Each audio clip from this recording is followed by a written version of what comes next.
Hello, Neil O'Neill for Pursuit Physical Therapy. These are the upper extremity and distal upper extremity stretches, so hand, wrist, forearm that we're really concerned with.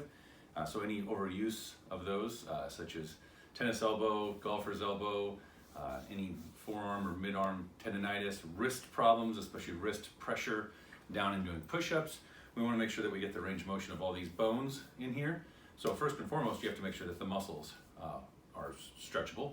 So we're going to start with that. With the hand completely turned, we'll do the left arm.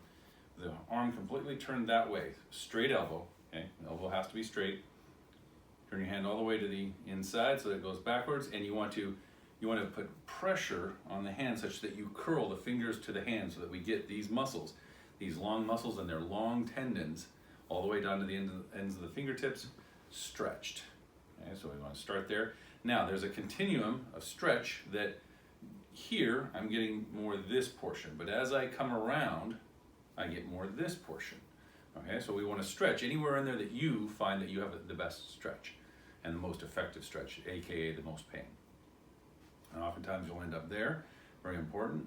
Okay, now we want to turn that over. We're going to do the wrist as far that direction, and then you again coming down. So you're going to start all the way over here, all the way around, all the way like that.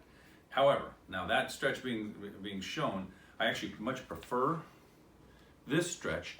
And as you lean back, you can get your hands to really get through there. That gives you a great stretch.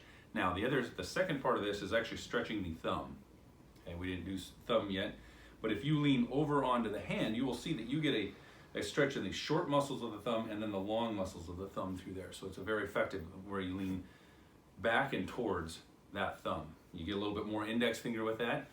If you lean to this side, you get less index finger, but more of the other fingers.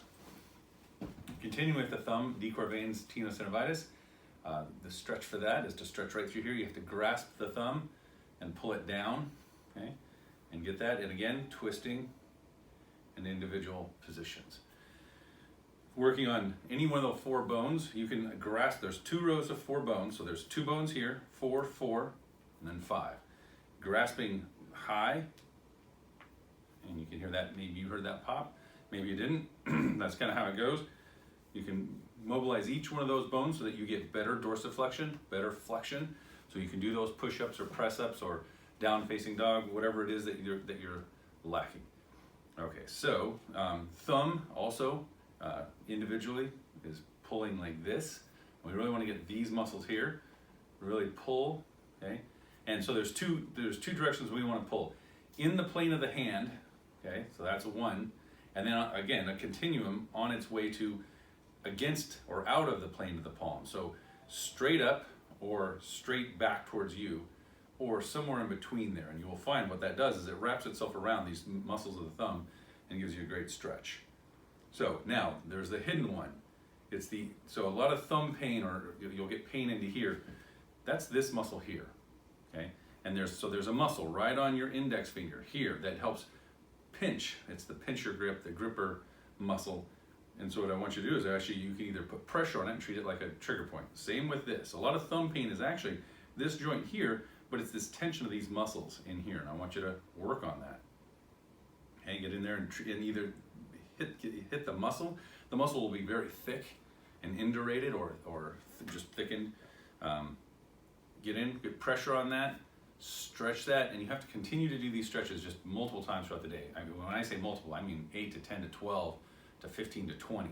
You have got to just keep stretching that part of your extremity, no matter what it is. You can also do individual fingers, okay, and that'll be different parts of this.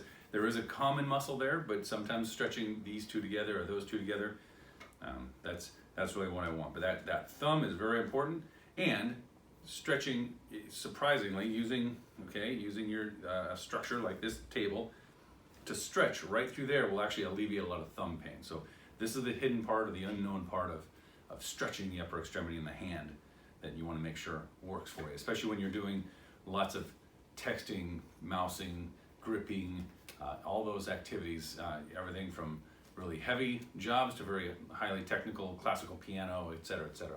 Anything that requires fine motor and gross motor. Those 2 You know, a lot of times you think, oh, my left arm hurts. That makes no sense because I do all my fine motor with this. Yes, this, your left, or your opposite of your dominant hand, tends to be the side that does all the heavy push, pull, carry, lift, hold. So this tends to be the gross motor side. So those larger muscles, you know, larger muscle groups will get sore and tender and sticky, versus the fine motor ones. So you have to, you know, oftentimes there's different ways that each arm will be upset. Okay, that's it.